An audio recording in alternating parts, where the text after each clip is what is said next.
नमस्कार साथियों, मेरा नाम है नरेंद्र और आप देख रहे हैं टीचर्स एग्जाम गाइड का यूट्यूब चैनल। अपने वाईटी पे नाम है अपना टीचर्स एग्जाम गाइड के नाम से @ लगा के आप सर्च कर सकते हैं इसे। अब आज हम पढ़ने वाले हैं अपना वीडियो नंबर 2 है अपना रीड L1 का मैथ्स के लिए जो हम पढ़ रहे हैं। इसमें अपन ने संख्याओं के बारे में पढ़ा कि संख्याएं होती क्या है और अंक क्या होते हैं, अंक कितने प्रकार के, अंकों के मान क्या होते हैं, वो पढ़े हमने। तो आज पढ़ेंगे हम संख्याओं के प्रकार। संख्याएं 3 प्रकार की होती है। कितनी संख्या? 3 प्रकार की होती है। पहली होती है वास्तविक संख्या, दूसरी होती है काल्पनिक संख्या और तीसरी होती है सम्मिश्र संख्या। इसे कॉम्प्लेक्स नंबर कहते हैं। वास्तविक संख्या क्या होती है? Real number. रियल नंबर वो होते हैं जिसमें परिमेय तथा अपरिमेय दोनों संख्याएं आती है, उसे कहते हैं वास्तविक संख्या। ठीक है, इसको R के द्वारा प्रदर्शित किया जाता है। किससे? R से। -∞ से +∞ तक। इसमें जीरो भी इंक्लूड होता है। सब कुछ जितना भी है P/Q के रूप में है, P/Q के रूप में नहीं भी है, जो भी है डेसिमल में है, डेसिमल में नहीं है, डेसिमल में कितना आगे कंटिन्यू हो रहा है, बार बार रिपीटेड है, नॉन रिपीटेड है, सब कुछ इसमें आ जाता है रियल नंबर्स में। इमेजिनरी क्या होते हैं? इमेजिनरी होते हैं अंडर रूट के ऊपर, अंडर रूट के अंदर होते हैं माइनस के जो नंबर्स आते हैं, जो नेगेटिव नंबर्स होते हैं उनको अंडर रूट के अंदर डाल देते हैं, तो वो होते हैं हमारी काल्पनिक संख्याएं। फॉर एन एग्जाम्पल होता है तो √-1 को कहते हैं आयोटा। क्या कहते हैं इसको? आई से दर्शाते हैं, स्मॉल आई से, इसको कहते हैं आयोटा। आयोटा होता क्या है? Negative number under the roots, है ना। जैसे एग्जांपल है अपने √26, √31, √5, 7 आयोटा, 7 आयोटा हो गया, 3 आयोटा। ये आयोटा का मतलब है 7 × √-1, ये इस तरीके से। अब सम्मिश्र संख्याएं क्या होती है? सम्मिश्र संख्या होती है real number plus imaginary number. Real plus imaginary का कॉम्बिनेशन कहलाता है सम्मिश्र संख्याएं। इसे Z के द्वारा दर्शाते हैं। इसको R से, इसको I से, इसको Z के द्वारा दर्शाते हैं। इनके नोटेशंस होते हैं। प्रदर्शन की करने के लिए जो चिन्ह कहते हैं ना, उनको नोटेशंस कहते हैं ना। इनको Z से दर्शाते हैं। इसको अपन एक सामान्य भाषा में कह सकते हैं, सामान्यकरण, जिसका सरलीकरण करके A+I/B, जिसमें A तो रियल पार्ट है उसका, I/B इसका क्या है? Imaginary part. जैसे कि 5 + 6 आयोटा, 11 + 2 आयोटा, या फिर -11 - 2 आयोटा, कुछ भी हो, एक पार्ट रियल होना चाहिए और एक इमेजिनरी पार्ट। समझ में आई? अब आगे हम वास्तविक संख्याओं पे आ जाते हैं, रियल नंबर। रियल नंबर को भी 2 पार्टों में बांटा गया। एक तो पूर्णांक, जिसको कहते हैं इंटीजर्स, और एक कहते हैं दशमलव। दशमलव कहते हैं डेसिमल नंबर्स, जो डेसिमल आते हैं पॉइंट के बाद 0.00 कुछ भी आता है, वो आगे वाले हैं डेसिमल नंबर। अब पूर्णांक कितने होते हैं? पूर्णांकों के प्रकार क्या क्या है? प्राकृतिक संख्या। प्राकृतिक संख्या क्या होती है? इसे नेचुरल नंबर कहते हैं इंग्लिश में। इसे दर्शाते हैं n के द्वारा दर्शाया जाता है। इससे n से, इसका जो एक होता है n, इसका सेट होता है। संख्याओं के समुच्चय यानी कि संख्याओं का संग्रह होता है, उसे कहते हैं सेट। ठीक है, इसको n के द्वारा प्रदर्शित किया जाता है। इसका सेट होता है 1 2 3 से इन्फिनिटी तक। वे संख्याएं जो गणना के काम में आती है, वे संख्याएं जो गिनने के काम आती है, जो जहां से गिनती की शुरुआत होती है। कहां से? अब गिनती की शुरुआत कहां से होती है? 1 से। 1 से इन्फिनिटी तक तो जाते हैं, पर 0 से गिनती की शुरुआत नहीं होती। गिनती की शुरुआत होती है 1 से, जहां से अपन गिनना शुरू करते हैं। 0 को कोई गिन सकता है बिना 1 के? अगर 0 1 लिखे तो इसका कोई महत्व नहीं है, लेकिन 1 के आगे 0, इसका महत्व होता है 10। समझ में आएगा? तो जहां से गिनती की शुरुआत होती है उसे कहते हैं प्राकृतिक संख्याएं। जब इसमें 0 को भी शामिल कर लिया जाए तो उनको कहते हैं पूर्ण संख्या। क्या कहते हैं? पूर्ण संख्या। पूर्ण संख्याओं को हम W से, इसको कहते हैं इंग्लिश में होल नंबर। होल, छेद वाला होल नहीं, होल, WHOLE, होल,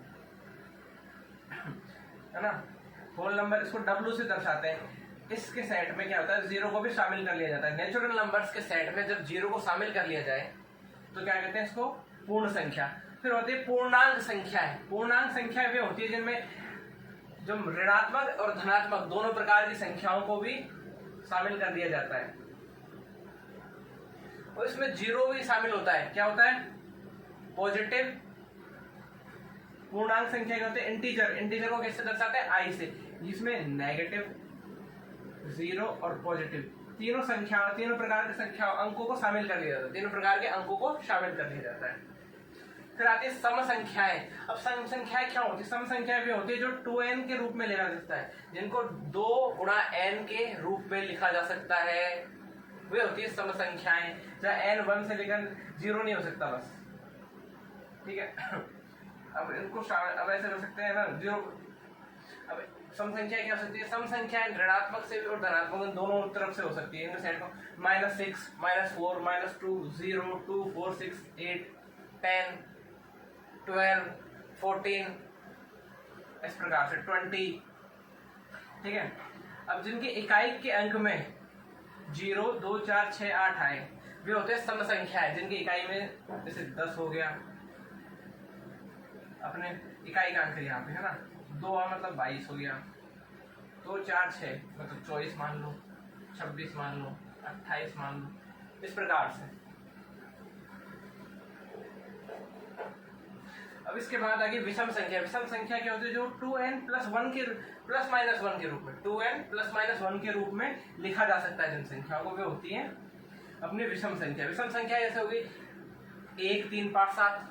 इसी प्रकार से ऋणात्मक में भी हो सकती है, -1, -3, -5, -7, उल्टा आगे की तरफ और सीधे की तरफ, फॉरवर्ड और बैकवर्ड दोनों तरफ से नंबर लाइन पे। फिर आती है अपनी अभाज्य संख्या, प्राइम नंबर्स जिन्हें कहते हैं, इंग्लिश में क्या कहते हैं, प्राइम नंबर्स। अब ये एक अच्छी बात है, ये प्राइम नंबर्स, इनके बारे में सवाल काफी पूछे जाते हैं। प्राइम नंबर्स वे होते हैं जिनके एक में स्वयं के अलावा कोई अन्य फैक्टर ना हो। अभाज्य संख्या वे होती है जिनका स्वयं और एक, जैसे हो गया अपने पास 3 हो गया, ये इसमें 3 में 3 का ही भाग जाएगा और 1 का भी भाग जाएगा, ठीक है। 3/3 तो 1 आ जाता है, और 3 में 1 का भाग गया तो 3 रह जाता है। इस प्रकार से 3, 5, 7, 9 नहीं है, फिर आगे 11, फिर आगे 13, 15 भी नहीं है, फिर आगे 17। है बात समझ में? जिनके और टुकड़े ना हो, केवल 2 फैक्टर हो, जिनके प्राइम नंबर्स वो होते हैं जिनके केवल 2 फैक्टर हो। कौन कौन से? एक तो एक और वो इटसेल्फ, मतलब स्वयं वो संख्या। फिर आती है भाज्य संख्या। भाज्य संख्या वे संख्या होती है जिनकी कम से कम 3 फैक्टर हो। कितने? कम से कम 3 फैक्टर हो। जैसे अपने मान लेते हैं 4 को ले लेते हैं, सबसे एग्जांपल लेते हैं, सबसे छोटा प्राइम नंबर है वो शायद 4 ही है। एक वह स्वयं के अलावा एक और अपना फैक्टर हो। इस सम और विषम दोनों सकती भाज्य संख्या है। इसमें कोई नहीं कि यार ऑड और इवन में से एक इवन होगी या ऑड हो गया, ऐसा कुछ भी नहीं है। ऑड और इवन दोनों सकती है। जैसे कि एग्जांपल 4, 12, 16, 21। अब 21 इवन नहीं है, 21 ऑड नंबर है, लेकिन 21 के कितने फैक्टर हो सकते हैं? 7। 7 से 3 बार जाता है, 3 से जाता है 7 बार। स्वयं 21 हो गया, है ना, फिर 1 हो गया, 1, 2, 3, 4 फैक्टर हो गए। बस ये हो गई भाज्य संख्या। सह अभाज्य संख्या है, को प्राइम नंबर्स। भाज्य को क्या कहते हैं? कंपोजिट नंबर कहते हैं, कंपोजिट, है ना। सह अभाज्य संख्या इनको कहते हैं को प्राइम नंबर्स। अब को प्राइम नंबर्स क्या होते हैं? 2 या 2 से अधिक प्राकृतिक संख्या जिनमें एक के अतिरिक्त कोई उभयनिष्ठ गुणनखंड ना हो।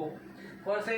को प्राइम नंबर होते हैं 2 या 2 से अधिक प्राकृतिक संख्या है, जो नेचुरल नंबर है उनके अंदर 1 से लेकर इन्फिनिटी तक 2 या 2 से अधिक प्राकृतिक संख्या है जिनके अंदर एक के अतिरिक्त, एक सिंगल 1 के अतिरिक्त कोई अन्य उभयनिष्ठ गुणनखंड ना हो। मतलब क्या?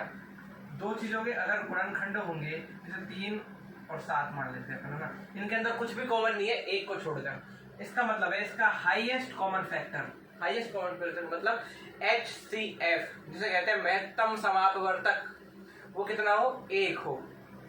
जिनका भी महत्तम समापवर्तक 1 हो, वह सह अभाज्य संख्याएं कहलाती है। आई बात समझ में? HCF = 1, वो कहलाएंगे सह अभाज्य संख्याएं। फिर एग्जांपल देख सकते हैं, पर 2,3, 2 और 3 में कुछ भी कॉमन नहीं है, क्या हुआ? 5, 9, 11, 5,7 जो मैंने आपको भी बताया, 5, 9, 11, 5,7, 6, 12, 21, 65। अब एक आ जाती है, एक नया टाइप है, एक और संपूर्ण संख्या है, सम ऑफ और फैक्टर। संपूर्ण संख्या मतलब जो कंप्लीट नंबर होती है, संपूर्ण संख्या को कहते हैं इंग्लिश में कंप्लीट नंबर। जिन संख्याओं के गुणनखंडों का योग, जिन संख्याओं के गुणनखंडों का योग वह संख्या स्वयं आ जाए, लेकिन इसमें क्या है? संख्या स्वयं शामिल नहीं होगी। जैसे 6, हम एक एग्जांपल लेते हैं संपूर्ण संख्या का, कंप्लीट नंबर का। यहाँ देखिए इधर आप 6 के गुणनखंड क्या है? 1, 2, 3, 6। लेकिन अब कंप्लीट नंबर के इसको 6 को शामिल नहीं करते हम, कंप्लीट नंबर की जब गणना करते हैं 6 को शामिल नहीं करते हम। 1 + 2 + 3 ये क्या हो गया, ये भी 6 के बराबर है। तो 6 एक सबसे छोटी संपूर्ण संख्या है, वे संख्या जिनमें अपने गुणनखंडों का योग स्वयं संख्या के बराबर आ जाए, संख्या को छोड़कर जो अतिरिक्त उसके अतिरिक्त गुणनखंड है ना उनका योग। अब इसको हटा देते हैं। अब मैं आपको पूर्णांकों के बारे में सब कुछ बता चुका हूँ, आप इसको एक बार देख लें और एक बार लिख लें। फिर आपको डेसिमल के बारे में बताऊंगी कि शांत और अशांत कैसे होता है ना। शांत तो कहाँ रुक जाता है, फिर अशांत में भी 2 प्रकार है अपने कौन सा, रिपीटेटिव और नॉन रिपीटेटिव वाले, इनके भी डिस्कस करेंगे। पर एक बार आप इसको नोट डाउन कर लें, बस 2 सेकंड।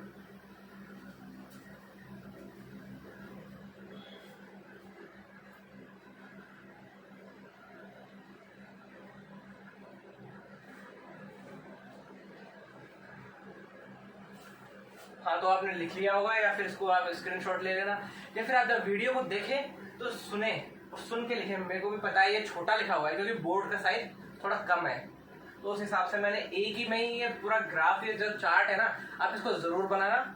इस चार्ट से एक बार में आपको पूरा नंबर सिस्टम और पूरा एक बार में ही क्लियर हो जाएगा, पूरा कोई दिक्कत ही नहीं है।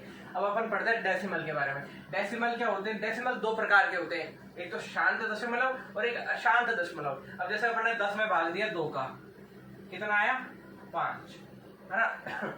अब इसका थोड़ा और करते हैं, 1 में भाग दिया 2 का, कितना आया 0.5 आया ना, बस 0.5 आगे रुक गया, इसके आगे आगे कुछ भी नहीं है, तो ये क्या हो गया शांत दशमलव। मान ली अपने 3 में भाग दिया 10 का, 3 में भाग दिया 10 का, कितना आया 0.3333 नो सॉरी 3 में भाग दिया 10 का, तो आया 0.3, ओनली 0.3 है ना। एक संख्या को छोड़ के पॉइंट लगा देते हैं अपन, ये होता है। तो ये क्या हो गया शांत दशमलव हो गया।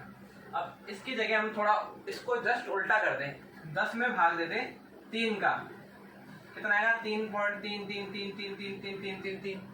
ये क्या हो गया दशमलव, अशांत दशमलव प्रसार।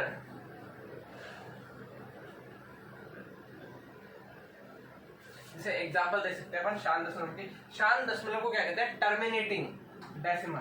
टर्मिनेटिंग क्या कहते हैं, इंग्लिश वाले सुन ले, टर्मिनेटिंग डेसिमल। 0.10, 0.86, 0.25। 0.25 का मतलब कितना है 25/100, 25/100। जिसमें 2 संख्याओं के बाद अगर 0 है तो अगर 2 तो उसके बाद नीचे 100 का भाग लगा होगा, ठीक है 0.52। फिर आ जाता है अशांत दशमलव, नॉन टर्मिनेटिंग। ये तो क्या हो गया टर्मिनेटिंग, मतलब ये शांत हो गया। कौन सा टर्मिनेटर सुना वो। अब ये है क्या अशांत दशमलव, अशांत नॉन टर्मिनेटिंग। अब नॉन टर्मिनेटिंग के एग्जांपल्स 2 प्रकार के हो सकते हैं, एक तो जो एक रिपीटेड हो और एक नॉन रिपीटेड हो।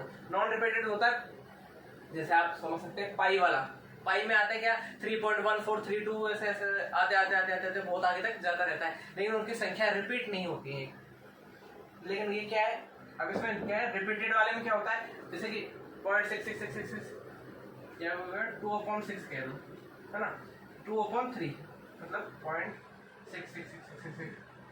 1/3 क्या होता है 0.33333, 0.4। अभी एक एग्जांपल है 0.4545 38752 फिर ये बार बार रिपीट होता रहे, तो प्रत्येक पूर्ण संख्या।